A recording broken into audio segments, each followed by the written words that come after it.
கண்ணுலயே boots காலால வச்சு உதைச்சிருக்காங்க. அந்த கண்ணு வந்து நசுங்கி கண் விழி வெளியில வந்து உள்ளேந்து ரத்த விளாரா ப்ளீடிங். இந்த கண்ணாடியோட துகள்கள்லாம் போஸ்ட்மார்ட்டம் ரிப்போர்ட்ல கண்ணுக்குள்ள அந்த குழிக்குள்ள இருந்திருக்கு. மூக்கு செதஞ்சிருக்கு. வாயை கர்ண கொடூரமா நசுக்கியிருக்காங்க. அந்த வாயெல்லாம் செதஞ்சு போய் வாய் வழியா ப்ளீடிங், கண்ணுலேருந்து ப்ளீடிங், தொண்டையை காலால வச்சு நசுக்கி இருக்காங்க. தொண்டை அந்த ட்ரக்கியா அதெல்லாம் உடஞ்சி, ரிப்கேஜ் நெஞ்சு மார்க்கூடு நசுங்கி, துணியெல்லாம் கிழிஞ்சு போய், வயிற்று பகுதி கம்ப்ளீட்டா வயிறு மேல ஏறி வச்சு 4 பேர் ஏறி மிதிச்சிருக்காங்க. பின்னாடி திருப்பி போட்டு முதுகு மேலேயே ஏறி நடந்திருக்காங்க பூட்ஸால.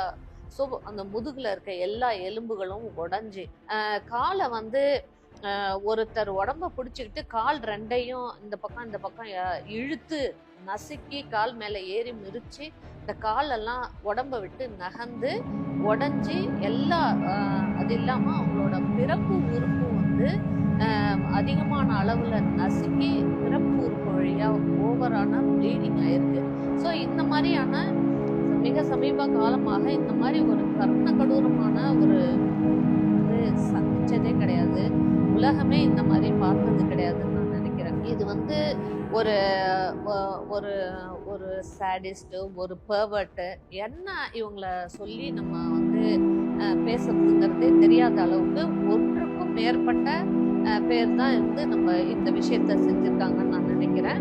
இது இல்லாம கடைசியா இந்த இறந்து போன இந்த பிரேதத்துக்கு மேல அவங்க வந்து வச்சிருக்காங்க அப்படிங்கிறது வந்து இந்த வெஜைனல் இது போஸ்ட்மார்ட்டம் ரிப்போர்ட்ல செமன் உள்ள டெபாசிட் ஆயிருந்திருக்கு இந்த வெஜைனால கலெக்ஷன்.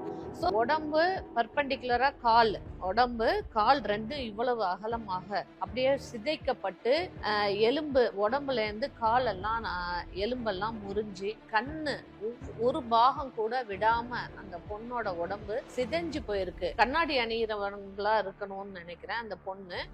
இவ்வளவு ஒரு அசிங்கமா அருவருக்கத்தக்க கொடூரமான முறையில அந்த பெண் வந்து இறந்து போற அந்த நிமிஷத்தை நினைச்சு பாருங்க.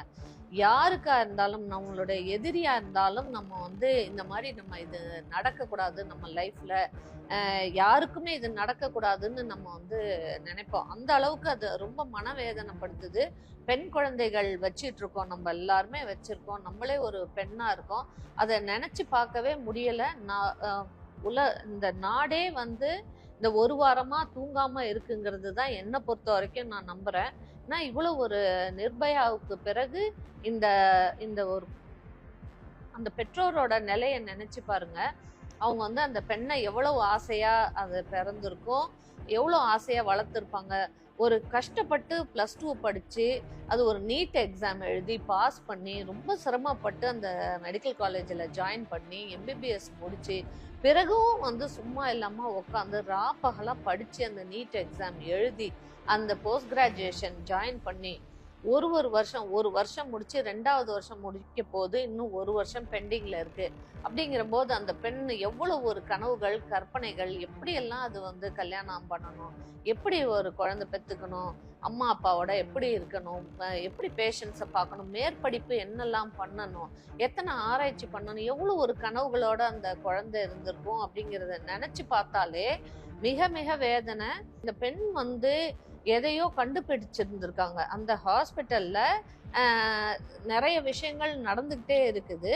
ஹையர் அத்தாரிட்டிஸ், இந்த பிரின்சிபல், அந்த ஹாஸ்பிட்டலோடைய பிரின்சிபல் இன்வால்வ் ஆகி அந்த இன்டர்ன்ஸ், அங்கே இருக்க பயிற்சி மருத்துவர்கள், மேலும் இந்த பொண்ணை மாதிரி இருக்கிற போஸ்ட் கிராஜுவேட்டுங்க நிறைய பேர் அந்த ஹாஸ்பிட்டல்ல இருக்கிற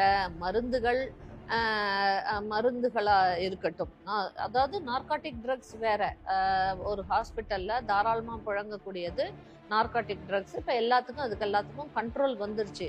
பட் இருந்தாலும் நார்காட்டிக் ட்ரக்ஸ் இல்லாமல் நார்மலாக குடைக்கக்கூடிய ட்ரக்ஸ் எல்லாமே எடுத்து வெளியில விற்பனை பண்றது, இந்த மாதிரி எல்லாம் நடந்திருக்கு. அதை இந்த பெண் கண்டுபிடிச்சிருந்திருக்காங்க. அதை பத்தி இவங்க வந்து கம்ப்ளைண்ட் கொடுத்துருந்துருக்காங்க. கொடுத்த கம்ப்ளைண்ட் எல்லாம் காதுல வாங்கல. இந்த பெண் அவங்க பேரண்ட்ஸ் கிட்ட பேசியிருக்காங்க. பேரண்ட்ஸ் இயலாதவங்க, அவங்க வசதி இல்லாதவங்க, வயசானவங்க, அவங்களால எந்த ஸ்டெப்பும் ஹெல்ப்பும் பண்ண முடியல. டிபார்ட்மெண்ட் HOD சொல்லியிருக்காங்க. இது மாதிரிலாம் நம்ம நிறைய கேள்விப்படுறோம். இந்த பர்டிகுலர் இன்சிடென்ட் இந்த ஹாஸ்பிட்டல்ல நடந்திருக்கிறது வாஸ்தவம் தான். பட் இதுல வந்து அந்த பிரின்சிபல் வந்து இன்வால்வ் ஆயிருக்காரு, again who's also a doctor. இது இந்த பர்டிகுலர் இன்சிடென்ட் இந்த மாதிரி நடந்திருக்கு. இது வந்து அந்த டாக்டரா அவர் அதே ஃப்ரெட்டர்னிட்டி இருக்க நான் ரொம்ப வெட்கி தலையை குனிகிறேன். ஏன்னா எங்களை மாதிரி ஒரு டாக்டர் வந்து இந்த பிரின்சிபலா இருந்து இந்த பெண்ணை வந்து இந்த தூரம் நடந்திருக்கிறதுக்கு அவரும் ஒரு காரணம். ஏன்னா அவரும் இந்த ஸ்பாட்டுக்கு வரல. ஒன்று, இந்த இவ்வளோ தூரம் நடந்திருக்கு, இந்த ஸ்பாட்டுக்கு அவர் இனிஷியலாக வரவே இல்லை. ஒன்று, போலீஸ் கம்ப்ளைண்ட் அவர் ரேஸ் பண்ணலை, இந்த பேரண்ட்ஸ் சைட்லேருந்து ரேஸ் பண்ணியிருக்காங்க. லேட்டரான் தான் போலீஸ் வந்திருக்காங்க. ஸோ பல விஷயங்கள் நடந்திருக்கு. இது வந்து நடந்திருக்க கூடாது. அதனால தான் நாங்கள் இந்திய மருத்துவ சங்கம் இதை வந்து ரொம்ப தீவிரமாக இதை கையில் எடுத்து all over India, pan India இதை வந்து ப்ரொட்டஸ்ட் பண்ணோம். நேற்று எங்களுடைய எதிர்ப்பை காமிச்சோம்.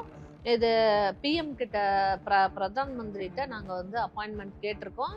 எங்களோட டிமாண்ட்ஸ், இந்த கோரிக்கை வச்சிருக்கோம். இதுக்கு கண்டிப்பாக வந்து ஒரு நல்ல தீர்ப்பு, இது யாருங்கிறது இம்மிடியேட்டாக கண்டுபிடிச்சு நல்ல தீர்ப்பு வழங்கணும்.